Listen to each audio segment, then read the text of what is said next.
Hello, my name is Anthony Guerra, and I have completed about 70% of my courses. I don't know the exact number for both MFT and PCC.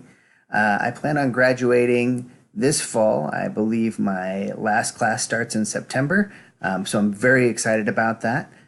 What I'd like to do with my degree is I'd like to work with foster youth, both in private practice and in California, we have a new thing called therapeutic foster care, where a therapist works with resource parents to help them implement different types of therapeutic interventions. It's a higher level of care that I think would be fantastic to assist our resource parents, or what are called foster parents in California, our resource parents with, so that they can handle some of our higher risk youth with positive interventions and things that will be effective for them.